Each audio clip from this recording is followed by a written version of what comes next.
the game Untamed. So if you can hear like a droning or whooshing sound in the background, I've got my fan on because it's absolutely boiling. And that's also why the blinds are closed, because it's boiling and we want to keep the cool inside. So, today, I know this is really late and overdue, but I'm going to be doing my Assassin's Creed 3 review. I'm going to be talking about bad and good points, what is Assassin's Creed 3, the main review part, and my favourite parts and my most hated part about the game. And of course then my final score. But before I do that, I got something incredibly exciting in the mail today. It was beautiful.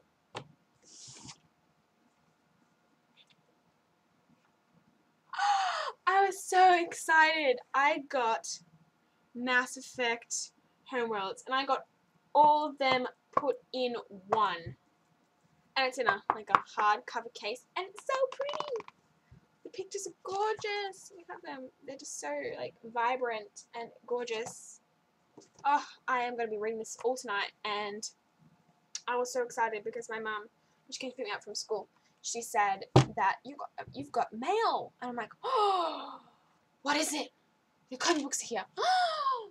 You mean comic book is here? Oh, like what? But it's like the graphic. It's put in one, and it's got James Vega, Garrus, Liara, who looks like a anime porn star, and Tali.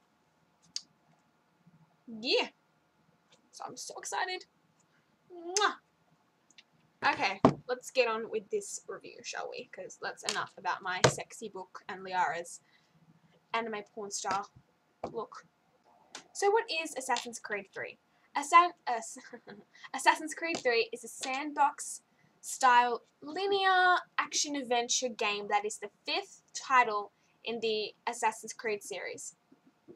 This is the direct sequel to Assassin's Creed Revelations, although it also starts a whole war sequel for Desmond's story. This game was set between 1753 and 1783 and focuses on a new character, Connor. That's not his real name, it's Connor Kenway, but this is his actual name, and I would butcher his name. I cannot say it, so here it's his name. Coming up here. Okay, who fought during the American Revolution. Assassin's Creed 3 ties the end to Desmond's story as the present character to all these ancestors. It makes no sense. So this is the final Assassin's Creed installment, or is it? I don't know. But they have said this is the final to Desmond's story, so it's tying the end. So really, this should be the last game. It's the 5th installment. I think they've had enough.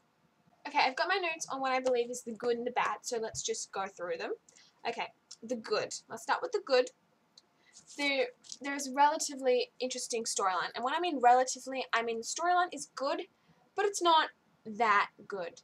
There are some parts that excel much more than others, and I personally will explain one of them later, but I really liked it, but I also really hated it at the same time. It was like a love-hate relationship with the story, so I relatively thought it was interesting.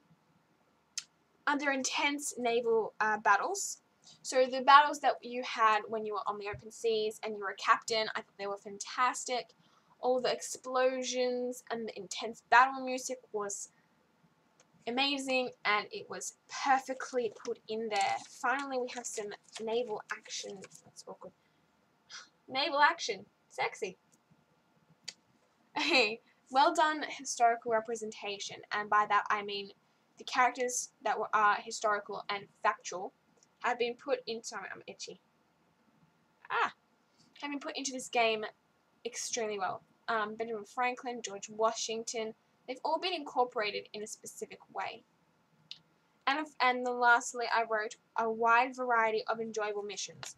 The missions were vastly different to an extent until you got, of course, then what you had left over if you just did the main quest first was all these little extra missions that tie together and are similar to the same point but are completely different in their goal.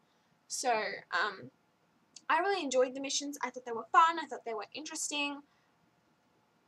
Relatively. At certain times. At certain times, no, but there were a wide variety of missions that I enjoyed. The bad. There were lots of glitches and bugs. At one point, my character was there, or no, another character was there while I was talking to him, but he was disappearing, like popping in out of the shot. It was a complete fail. It was not enjoyable. It was dreadful. It was not even correct. It was horrible. So I was very disappointed by that. There were forgettable characters.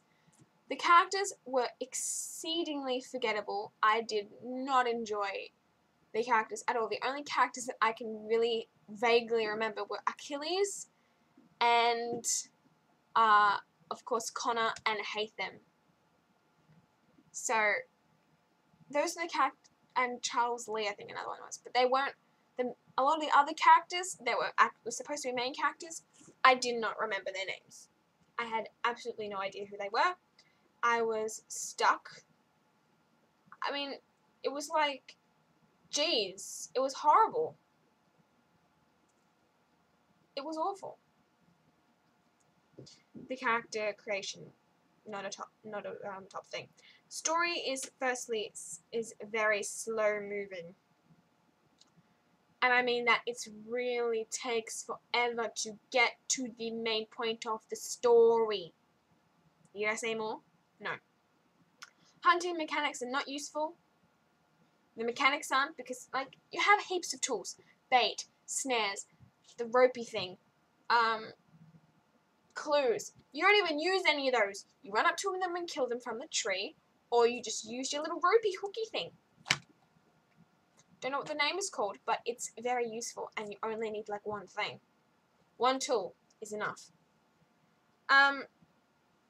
The weapons are not worth your in-game money, because the minimal amount of money you get in-game is based off how many animals you can kill. Because you don't get much money from doing tasks anymore. Like, I bought a weapon and half my money was gone already. And I'm like, okay, well, I don't even need this weapon. I'm fine with everything I've got already. What? I mean, in Assassin's Creed 2, Brotherhood and Revelations, I bought heaps of stuff. I had heaps of money, specifically because the money was more efficient, and you could get more in. I mean, where's the banking system in this? It's the American Revolution times. Where's the banks? Come on. It's like they've taken a whole step back, but in reality, they're taking a step forward. And also, there was no medicine. I thought that was retarded. I had to run away and become hidden I had to run away consistently, run around in circles in one part to heal myself, because if I was in there straight away, I would have died. No potion. What? Okay, that's just retarded. And lastly, there were many stealth inconsistencies. I mean, like I was just saying, when I was running around in circles, was because I couldn't be stealthy. They found me. When I moved slightly. Come on. You can't see me in a tree even if you look up. Yeah. Smart buggers. What's happening? It's hurricane. No, I'm kidding. No hurricanes, but it's very windy. And I'm guessing something fell over because my mum just went, ah!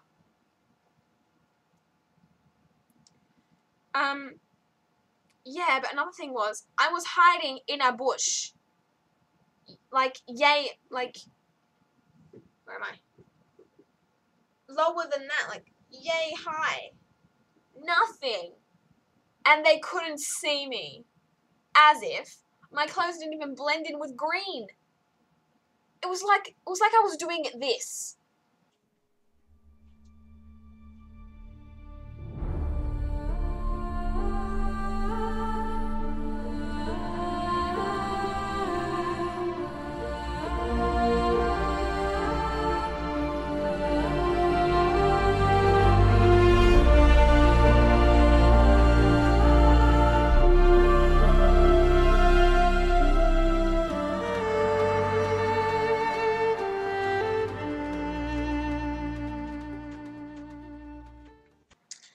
let's get on to the proper review part. Okay.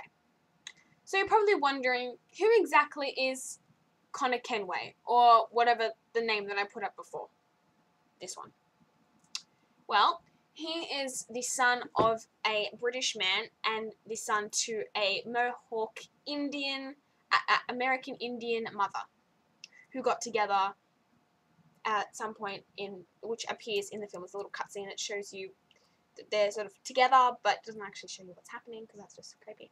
And is caught in a struggle between his own people and the colonist people, which are the British. But they had a huge struggle and fight between technically. Okay, let's go with the Indians and the British.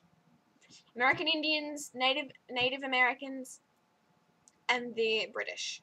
They were having a huge clash, and he was supposedly caught in the middle of this drama. I have to admit, I really wasn't in favor or for Connor at all. Aside from his do without thinking personality, I really enjoyed that. But throughout the game, he was extremely naive towards the Assassin's Creed. Like, I'll put that in there. Very convenient. No. No. Okay. It almost feels like he should be fighting for their cause because he has no idea what is going on. Connor cannot compare to the lovable, charming, romanticizing Italian Ezio Auditore da Firenze. And a point to Ezio, and in fact Altair as well, every game with them two in it had a love scene, a love interest. Altair had Maria, Ezio had Cristina and Caterina, and in the last one with Ezio, Sofia. Who's Connor have? Achilles. No one. It was like it ruined it for me because it's a thing Ubisoft did with Assassin's Creed each time. And I was just disappointed about it. I mean, come on. Keep with the flow. It's good. We like it. No one said we didn't want there to be another love romantic side. I mean, think about it. It would have fit perfectly. I mean, the girl could have helped Connor with his struggle to overcome the torment that is of his mother's death. It would have fit fine. It would have been an interesting love in general, because Connor is such a closed up person and very flat. Let's just go with that. The voice acting for Connor is extremely commendable in the scenes that require strive for anger and outbursts. The guy who voices Connor is extremely good at that. It really makes you connect to the scene when he's yelling. Any scene where he's yelling, I'm all for Connor. All for him. But other than that, his voice acting is average. It's very plain, very dull, very normal talking. Like I'm talking to you guys right now. It's just normal. Oh. There's no huge emotional impact when he's just talking like this.